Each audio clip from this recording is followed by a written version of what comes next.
Hello guys. Welcome back. Ai oi thang da phami basi yamna ke hani koi nupi laktagi athoibi koi Gerinda ren ai dum intro tawjarke ai oi da phami basi isam samba koi maitei sanura amadi oidre koi Ladakh ta hadak ta bike ta satlaga tour tawruga adagi mamang da su koi gari swift car da Imphal to Delhi hanganda smai sat khiba adugumna ba koi maitei sanura amani ado ngasi miyam da haitare miyam da koi bai siga koi bai te kaunara siko ai lengani na ko okay ado bai nga wala sahi 18 ni na 18 okay ai su sahi 17 muktang su tangai ado koi bai si horo siko ado bai hamba usmaina aina kano da haitare hana dagi Ladakh te tholop ngai le mane ba aduga aina dak launa phone toraga sister interview log sagi habse masta kai phaugi adu hana share tawne video jau te hamba ai DSP thoi si dum khange bu ka lei dei ngang thau sa thoi ngai da phone tore DSP thoi ni hai sik pra ngak ko phau hai di DSP thoi gi video se Manipur bum ba dum yeng da ba le maroi ba loina ba yeng amani smaina interview tau se kho che hai se yam thina ngai ba phau okay adu ai gona su yam ngai ba har gadi dak launa ya birak pado haibdi yamna ka ani friend yae dum yae dak lo to pado masi adu ki matik ngai hai na dum khangi sagu dingai da aseng matheng na dingai da sister je karamba koi bai je karamba no pi oram ni habse adum khangre ba yam samba dagi adum ba oram ni se adu ojo orame yam samme ko ado hawrase ado natra ado koi bai Gerinda lefam ming si siang am tam yam da habi agi ming Gerinda Loitongbam lalamung makhong ta khelambam lekai dagi ne ba aduga koi fathers mothers ki agi baba gi ming na Johnson Loitongbam mama gi ming na maibam somi devi maibam somi devi ado hoji ki sinau da no aigi tinau zo hum ne ba ko aigi chema ina yaima to ko inau pa ma sinau hum siam yaima do sagi sahi di kya sure ejik academic is 25 ne do sem gdi 26 sudore okay yam ngai je do makhata question lage ado koi baina yan hana koi Manipur gi oina ko mayam na khangna gi se koi Delhi Imphal Delhi koi car sakip da swift ta itan da nupi mo na ko ado masigi pandam se masi kai no abdo mayam da hana share tobi adugi pandam se asengdi crime against women gi thim ne chakhibne ba kai gi no ta de koi nupi je dum kemta ngamde na haibagi wakhalon se dum leibe mayam yauri ba ko leitre haiga so do aina chatle haiga like ai nupa no koi nupa ga samana da bade nupa da na kan da bade khota bade haibadi na chade ba ko ado nupi ma oina koi gi su nupi ma na chongthoga koi gi tawjaragadi khara phagadra crimes against women je ana chachaba na ta ado koi bai Gerinda na Delhi book chakhibse masigi feedback haitare afabasu phatabasu kai lege habdu share tawgi afaba phataba je dum journey chatlabani na adum di lakta ba phataba phaba haidi ado phataba du so yeng da bade ba kari soi do ai sana dum semdok chana bu ko ado phataba na helaga di ai je soire khange do afaba na helaga di phataba samna haibada 100% gi manung da phataba 5% yaroga di ai 95 to lowrodra aduna 95% do lower mutung da ai di akoi society je amubam le di angu sum dai ta ne tasana ga leibu dum haina dam le aduna wakhan je dum ai nang khanto ga am maru oina phatana ngangnari se social media da ne ba hujiki nang nasagi oi ba di lambi journey da awabadi kai le why car da chat pisi why kain ta di dusu mu gari duda mu yam sange balambi zu alum halan tamnina dusu yam na why koi gi ising makta thajo bottle makhum doina hangtok sa doine amount ta tawr so aina tawza doine hotel thira so aina thija doine bako adugumba mayam do di lambi matai daga ngahak ware khole tumba adugi su nungai ba makhana mani kai tari thanjat pagi nungai ba je aina tawjab do haidi aina sidanga tang khama potharage habdo ma mana tawba adagi hotel gumda leiba matam da sudum like mathanda la ek khangmani no ko moigi kai ne koi gi mayam duna dum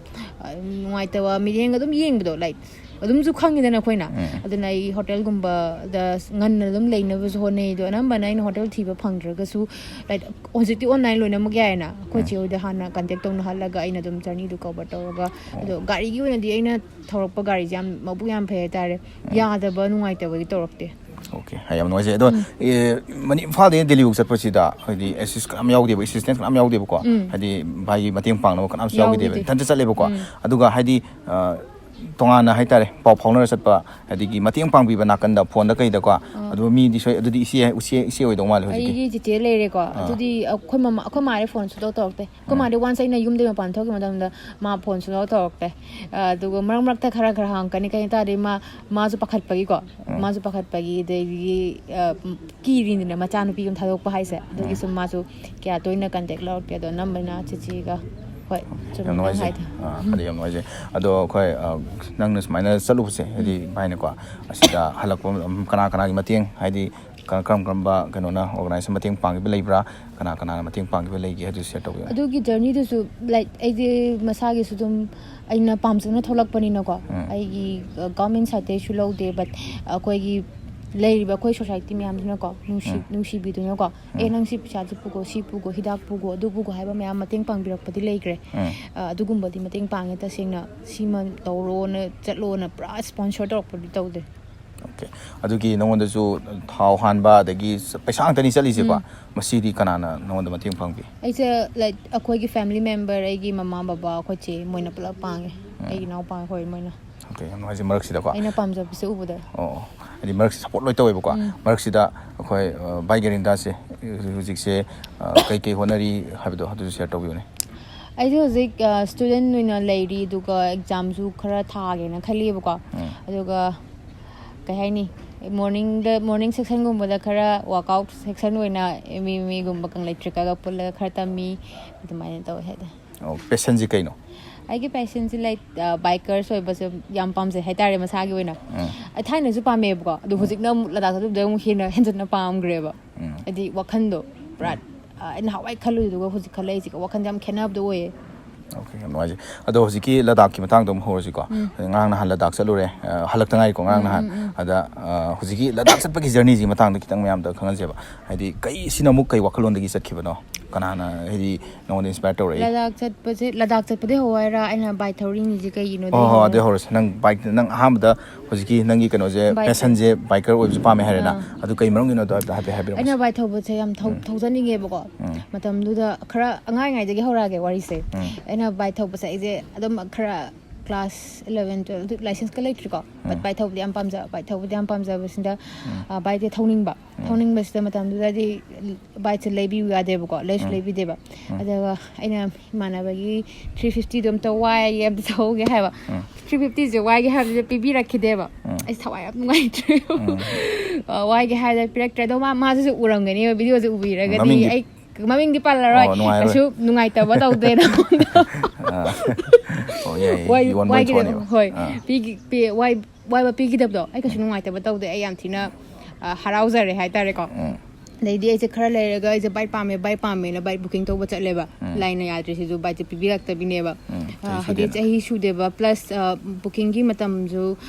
tha hum du ngai re ba adu su lakte leite dum jaga dum mana yetna le do mana bike pirak tre ba adu ngai boina je first adu ngai boina la adu phangri 350 phangri ju phare na khale ba ko lady interceptor je na booking to ga lo ra ga lady bike thau bungam da dum numit hapta ma lumme be am ngai do tammaga kholaga dum phajana thauning ba do re ke ta bike se to ki mati pame ba ado ji matang je question am lake ado koi bike Gerinda isa gi height chi kya no du se to haidi bike thau bai si bu wang ngak pokot pa weight ke sai weight na kya no du se to bike thau ba se like isana bu pamjara ga di ko masi height late haining haijaning ko ai hujik isana pam ga de na gari wang ga habla gari du thek pham gi matam da nang lo na manage to bu ngam ne ba adu but khama kan da khola kan khara kholoi da ba gi tu gi banan gi ba ti ai but bai tho was height de late ai de 5'3" wang e ba ko adu ga ai gi weight na 50 ne okay am ado ai block to swai hadok ta bani ko okay ado ai masi di hadok am ai thank you ado koi bike Gerinda gi why pam za bike se masi kai bike no kwai ani pamjaba haitare ko haidi aina lei ngam ge ngam oi gra adu gi side ta ko adu ga haidi sana pamjaba bike makhalam di lem ne ko lei masi kai no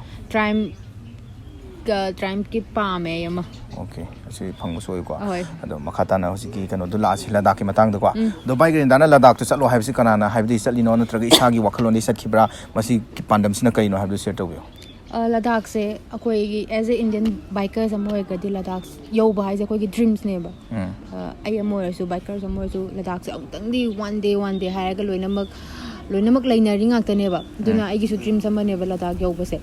smaina dreams ama leibasta like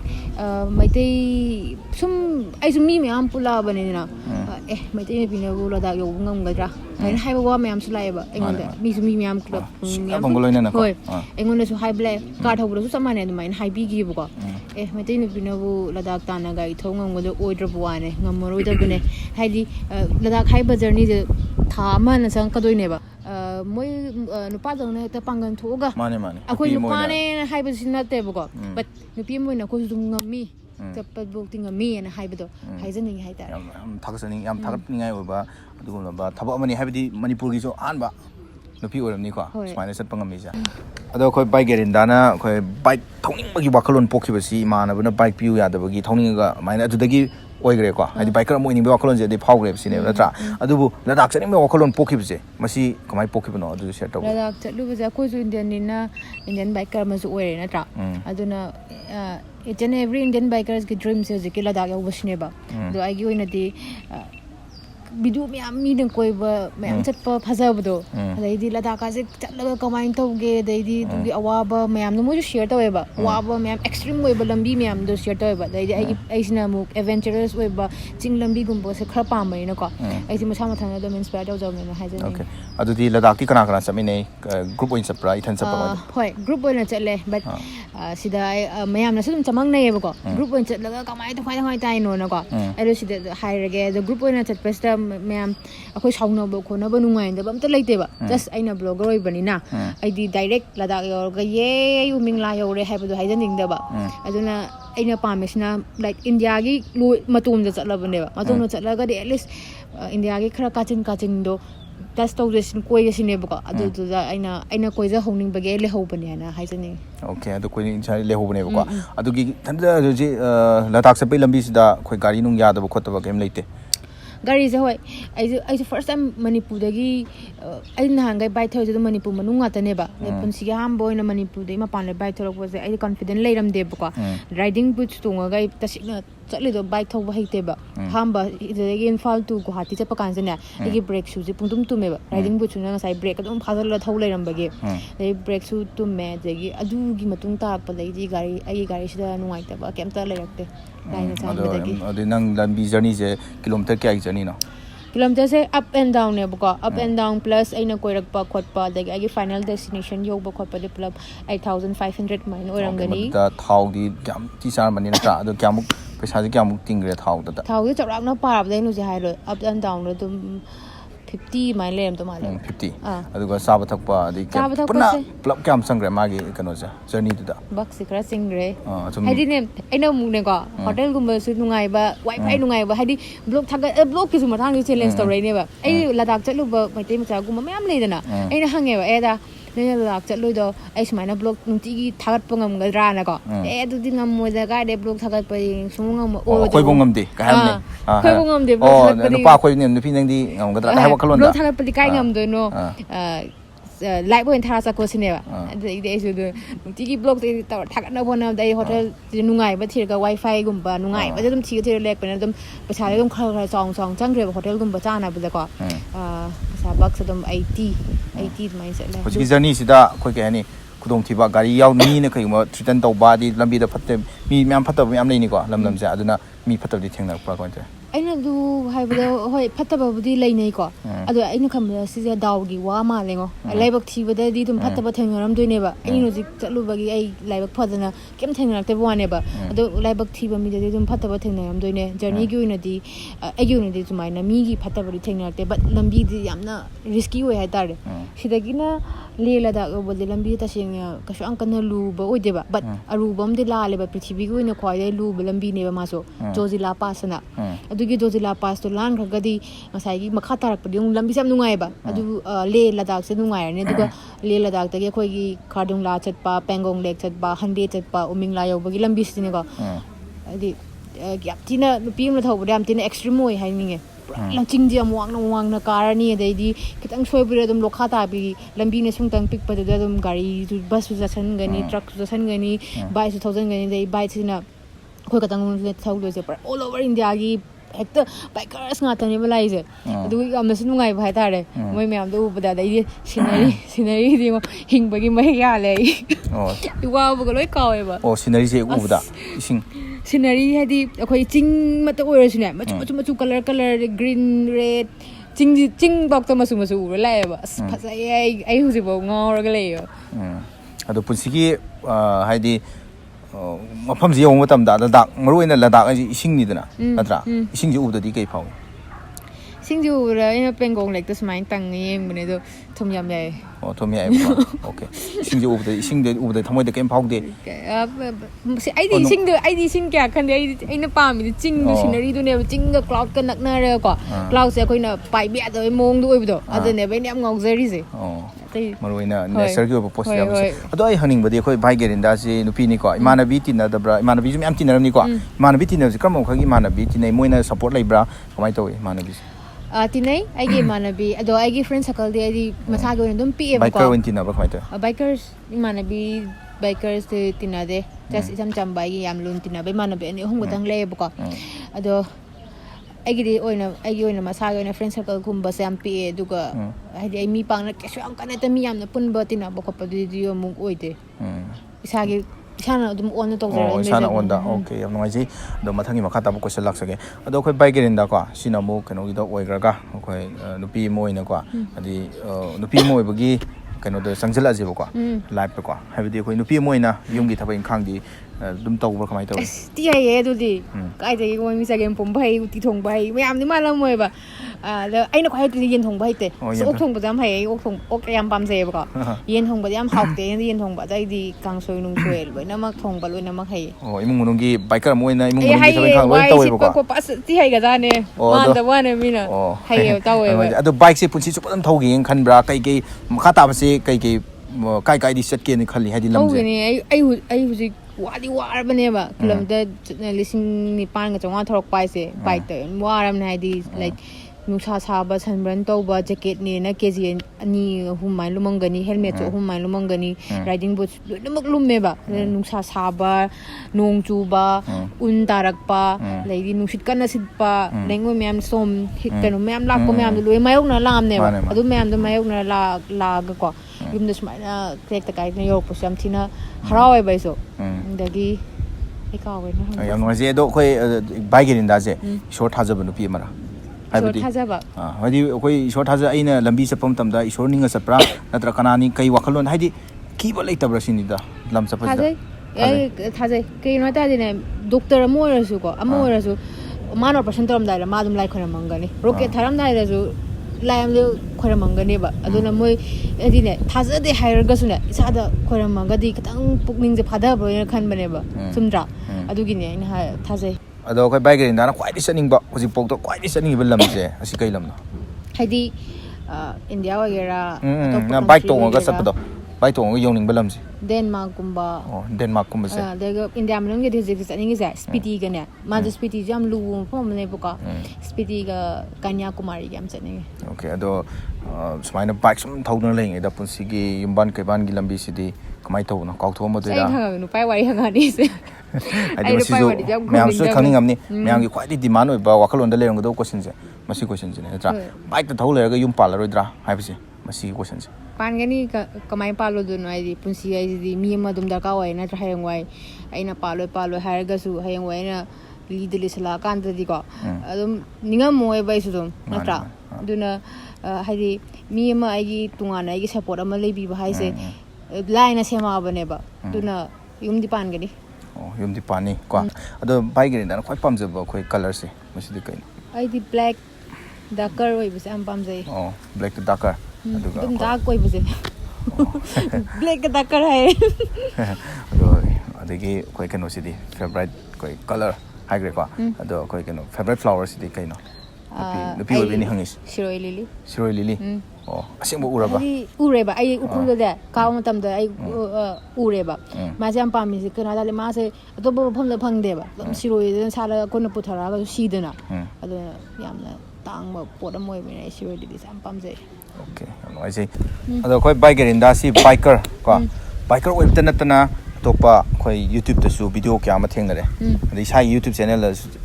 ꯆꯦꯅꯦꯜꯁꯨ ꯊꯦꯡꯅꯔꯦ ꯃꯌꯥꯝ ꯊꯦꯡꯅꯗꯕꯁꯨ ꯌꯥꯎꯔꯝꯒꯅꯤ ꯑꯗꯣ ꯉꯁꯤꯗꯩꯗꯤ ꯈꯪꯕꯤꯔꯣ ꯃꯌꯥꯝꯅꯁꯨ subscribe ꯇꯧꯁꯟꯕꯤꯔꯣ ꯀꯩꯅꯣ ꯇꯧꯗꯕ ꯌꯥꯎꯔꯒꯁꯨ ꯑꯗꯣ ꯃꯁꯤ ꯌꯨꯇ꯭ꯌꯨꯕ ꯆꯦꯅꯦꯜ ꯍꯥꯡꯉꯛꯏꯁꯦ ꯃꯁꯤꯒꯤ ꯋꯥꯈꯜꯂꯣꯟꯗꯤ ꯑꯍꯥꯟꯕ ꯊꯝꯕꯤꯌꯨꯅꯦ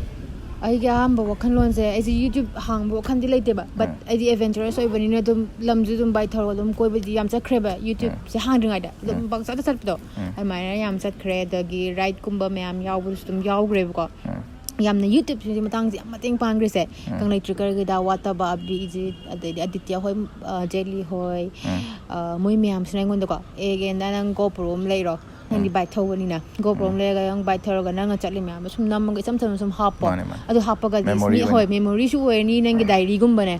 ꯑꯗꯨꯃꯥꯏꯅ ꯁꯨꯝ ꯍꯥꯏꯔꯛꯑꯦꯕꯀꯣ ꯑꯩꯗꯤ ꯑꯁ ꯑꯗꯨꯃꯥꯏꯅ ꯍꯥꯞꯄ ꯃꯤ ꯀꯅꯥ ꯌꯦꯡꯕꯤꯗꯣꯏꯅꯣ ꯈꯣꯠꯇꯣꯏꯅꯣ ꯍꯥꯏꯇꯥꯔꯦ ꯕꯥꯏꯛ ꯊꯧꯔꯒ ꯍꯥꯞꯄꯣꯃꯦ ꯍꯥꯏꯔ ꯀꯥꯟꯗ ꯃꯣꯏꯅ GoProꯁꯦ ꯂꯩꯔꯣꯅ ꯅꯝꯗꯅ ꯂꯩꯍꯜꯂꯦꯕ GoProꯁꯦ ꯑꯩꯈꯣꯏ ꯆꯦꯅ ꯂꯩꯕꯤꯕꯅꯦꯕꯀꯣ ꯑꯩꯗꯤ ꯅꯣꯂꯦꯖꯁꯦ ꯀꯩꯝ ꯂꯩꯖꯗꯦꯕꯀꯣ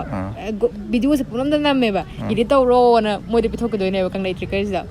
ꯃꯣꯏꯅꯏꯗꯤꯠ ꯇꯧꯔꯒ ꯐꯥꯔꯁ ꯚꯤꯗꯤꯑꯣ 3-4-5ꯁꯤꯗꯤ ꯃꯣꯏꯅ ꯇꯧꯕꯤꯔꯦ ꯑꯗꯒꯤꯗꯤ ꯑꯩꯁꯨ ꯇꯝꯃꯛꯑꯕꯅꯤ ꯃꯣꯏꯅ ꯇꯥꯛꯄꯤꯔꯒ ꯈꯣꯠꯄꯤꯔꯒ ꯃꯣꯏꯅ ꯅꯣꯂꯦꯖ ꯃꯌꯥꯝ ꯄꯤꯔꯒ ꯑꯗꯨꯃꯥꯏꯅ ꯍꯥꯡꯉꯦ ꯍꯥꯏꯖꯅꯤꯡꯉꯤ ꯑꯣ ꯌꯥꯝ ꯅꯨꯡꯉꯥꯏ ꯑꯗꯣ ꯑꯩꯈꯣꯏ ꯒꯦꯔꯤꯟꯗꯥꯁꯦ ꯌꯨꯇ꯭ꯌꯨꯕ ꯚꯤꯗꯤꯑꯣꯗ ꯐꯨꯅꯕ ꯑꯗꯩ ꯀꯩ ꯚꯤꯗꯤꯑꯣ ꯃꯌꯥꯝ ꯊꯦꯡꯅꯈ꯭ꯔꯦ ꯐꯨꯅꯕꯒꯤ ꯑꯦꯛꯁꯟꯒꯤ ꯀꯩꯒꯤꯀꯣ ꯑꯗꯣ ꯍꯤꯔꯣꯏꯟꯒꯨꯝꯕꯗꯤ ꯀꯨꯝꯅꯤꯡꯗꯕ꯭ꯔꯥ ꯃꯁꯤ ꯀꯩ ꯂꯩꯒꯦꯔꯤꯟꯗ ꯍꯦꯔꯣꯏꯟꯗꯤ ꯑꯗꯨꯝ ꯍꯧꯖꯤꯛꯀꯤ ꯚꯤꯗꯤꯑꯣꯗ ꯁꯨꯝ ꯍꯦꯔꯣꯏꯟꯅꯦ ꯍꯦꯔꯣꯏꯟꯁꯦ ꯍꯥꯏꯗꯤ ꯍꯦꯔꯣꯏꯟꯁꯦ ꯐꯨꯅꯕꯗ ꯑꯌꯥꯝꯕ ꯑꯣꯏꯌꯦꯕ ꯐꯤꯂꯝ ꯑꯁꯤ ꯍꯥꯏꯗꯤ ꯀꯩꯒꯤꯅꯣ ꯑꯦꯛꯇꯤꯡꯒꯤ ꯂꯥꯏꯛ ꯀꯃꯥꯏꯅ ꯍꯦꯔꯣꯏꯟꯅꯣ ꯍꯥꯏꯗꯤ ꯍꯦꯔꯣꯏꯟ ꯍꯥꯏꯁꯤꯗꯤ ꯀꯩ ꯍꯥꯏꯅꯤ ꯁꯨꯝ ꯑꯦꯜꯕꯝ ꯍꯥꯏꯕꯗꯤ ꯑꯦꯜꯕꯝꯒꯨꯝꯕ ꯀꯨꯝꯅꯤꯡꯕ ꯋꯥꯈꯜꯂꯣꯟ ꯂꯩꯇꯕ꯭ꯔꯥ ꯁꯤ ꯑꯗꯨꯗꯤ ꯂꯩꯇꯦ ꯑꯗꯨ ꯂꯩꯇꯦ ꯑꯩꯗꯤ ꯕꯦꯠ ꯌꯥꯝ ꯁꯥꯟꯅꯩ ꯕꯦꯠ ꯍꯥꯏꯗꯤ ꯑꯩꯉꯣꯟꯗ ꯄꯛꯀꯗꯧꯕꯁꯦ ꯕꯦꯠꯒꯨꯝꯕ ꯁꯥꯕꯁꯦ ꯍꯣꯏ ꯑꯗꯨ ꯐꯨꯖꯜꯂꯣꯍꯦ ꯑꯗꯨ ꯀꯥꯞꯊꯣꯛꯈ꯭ꯔꯣꯍꯦ ꯀꯥꯏꯒ ꯍꯥꯏꯕꯗꯣ ꯑꯗꯨꯒꯨꯝꯕꯅ ꯍꯦꯟꯅ ꯐꯠꯇꯕꯤꯁꯤꯔꯗꯤ ꯍꯦꯟꯅ ꯍꯦꯔꯣꯏꯟꯗꯤ ꯄꯛꯀꯅꯦꯕ ꯅꯠꯇꯕꯤ ꯁꯥꯏꯠꯀꯤ ꯕꯦꯠꯀꯨꯝꯕ ꯁꯥꯏꯠꯀꯤ ꯕꯦꯠ ꯔꯣꯜꯗꯁꯨ ꯑꯗꯨꯝ ꯈꯔ ꯑꯆꯧꯕꯗꯣ ꯑꯣꯏꯕꯗꯣ ꯂꯤꯗꯔꯒꯨꯝꯕꯀꯣ ꯃꯦꯟ ꯑꯣꯏꯅꯁꯨ ꯄꯨꯅꯤꯡꯕ ꯄ꯭ꯔꯣꯇꯥꯒꯣꯅꯤꯁꯁꯨ ꯀꯣ ꯍꯥꯏꯗꯤ ꯑꯗꯨꯒꯨꯝꯕ ꯃꯔꯨ ꯑꯣꯏꯅꯁꯨ ꯄꯨꯅꯤꯡꯉꯒ ꯄꯨꯔꯥ ꯑꯩꯈꯣꯏ ꯏꯪ ꯇꯞꯄꯤꯗꯤ ꯁꯥꯅꯤꯡꯗ꯭ꯔꯤꯁꯤꯅꯦꯕ ꯑꯣꯀꯦ ꯑꯗꯣ ꯍꯧꯖꯤꯛꯐꯥꯎꯗ ꯀꯩꯀꯩ ꯐꯤꯂꯝ ꯍꯥꯏꯔꯦ ꯚꯤꯗꯤꯑꯣ ꯀꯩꯀꯩꯗꯤ ꯏꯁꯥꯒꯤ ꯑꯣꯏꯕ ꯑꯦꯜꯕꯝ ꯀꯩꯀꯩ ꯅꯝꯈ꯭ꯔꯦ ꯑꯗꯨꯁꯨ ꯁꯤꯌꯔ ꯇꯧꯔꯝꯃꯣ ꯑꯩꯒꯤ ꯑꯦꯛꯁꯟꯒꯤ ꯀꯩꯅꯣꯒꯤ ꯁꯣꯔꯠ ꯑꯦꯛꯁꯟ ꯃꯨꯚꯤꯒꯤ ꯑꯣꯏꯅ ꯄꯨꯀꯣꯛ ꯅꯋꯥꯒꯤꯗ ꯂꯣꯟ ꯂꯦꯗꯤꯒꯤꯗꯤ ꯌꯥꯎꯔꯦ ꯑꯗꯨꯒꯤ ꯃꯃꯥꯡꯗ ꯑꯃꯨꯛ ꯂꯣꯟ ꯂꯦꯗꯤꯅ ꯑꯅꯧꯕ ꯍꯥꯟꯅ ꯊꯣꯛꯈꯤꯕꯁꯨ ꯂꯩꯔꯦꯅ ꯍꯥꯏꯖꯅꯤꯡꯉꯤ ꯑꯗꯣ ꯑꯩꯈꯣꯏ ꯕꯥꯏꯛ ꯒꯦꯔꯤꯟꯗ ꯐꯨꯅꯕꯁꯨ ꯌꯥꯝ ꯍꯩꯀꯣ ꯃꯁꯤ ꯐꯨꯅꯕꯗꯤ ꯀꯩꯀꯩ ꯇꯝꯃꯤ ꯑꯗꯣ ꯀꯣꯡꯐꯨ ꯀꯔꯥꯇꯦ ꯃꯌꯥꯝ ꯂꯩꯗꯅ ꯑꯁꯤꯝ ꯀꯩꯀꯩ ꯇꯝꯃꯤ ꯑꯝꯇ ꯍꯥꯏꯕꯤꯌꯨ ꯑꯩꯒꯤꯗꯤ ꯁꯝꯅ ꯍꯥꯏꯔꯕꯗ ꯑꯦꯛꯁꯟꯒꯤ ꯑꯣꯏꯅꯀꯣ ꯀꯦꯃꯦꯔꯥꯒꯤ ꯑꯣꯏꯅ ꯇꯝꯃꯛꯄꯅꯤꯅꯀꯣ ꯁꯤꯃꯅꯦꯅ ꯍꯥꯏꯕ ꯀꯩꯅꯣꯗꯣ ꯂꯩꯇ꯭ꯔꯦ ꯄꯨꯔꯥ ꯃꯤꯛꯁ ꯑꯣꯏꯔꯦꯕ ꯑꯗꯨꯝ ꯃꯥꯟꯅꯕ ꯇꯝꯃꯛꯄꯅꯦ ꯑꯦꯛꯇꯤꯡꯗꯨꯒꯤ ꯇꯝꯕꯅꯦꯕ ꯑꯩꯒꯤ ꯑꯦꯛꯇꯤꯡꯗꯨꯒꯤ ꯃꯥꯟꯅꯕ ꯇꯧꯔꯛꯄꯅꯦ ꯕꯠ ꯌꯥꯝꯅ ꯊꯧꯗꯥꯡ ꯂꯧꯔꯤꯁꯦ ꯑꯦꯛꯁꯟꯗ ꯔꯤꯑꯦꯛꯁꯟ ꯄꯥꯜꯂꯤꯗꯨꯅꯦꯕ ꯔꯤꯑꯦꯛꯁꯟ ꯇꯧꯔꯤ ꯃꯤꯗꯨꯅ ꯐꯖꯅ ꯇꯧꯕꯤꯔꯛꯑꯒꯗꯤ ꯑꯩꯅ ꯈꯤꯇꯪ ꯁꯨꯃꯥꯏꯅꯇꯪ ꯊꯤꯜꯂꯒꯁꯨꯀꯣ ꯃꯥꯅ ꯑꯦꯛꯁꯟꯗꯨꯅ ꯐꯖꯈ꯭ꯔꯗꯤ ꯐꯖꯩ ꯑꯗꯨꯅ ꯑꯩꯒꯤꯗꯤ ꯀꯣꯡꯐꯨ ꯇꯝꯕ ꯀꯔꯥꯇꯤ ꯇꯝꯕ ꯍꯥꯏꯕꯗꯨ ꯂꯩꯇ꯭ꯔꯦ ꯖꯁ ꯀꯦꯃꯦꯔꯥꯒꯤ ꯑꯦꯛꯁꯟꯒꯤꯗꯃꯛꯇ ꯑꯦꯛꯇꯤꯡ ꯃꯥꯏ ꯔꯣꯜꯗꯨꯒꯤ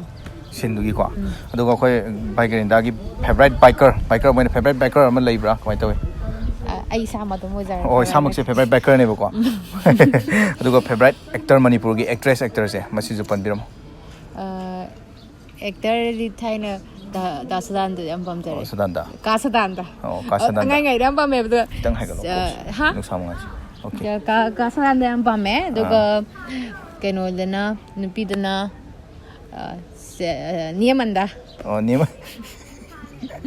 ꯇꯥꯕꯗꯗꯤ ꯍꯥꯔꯠ ꯈꯥꯏꯔꯝꯃꯅꯤ ꯑꯩꯈꯣꯏ ꯀꯩꯅꯣꯁꯦ ꯑꯗꯨꯝ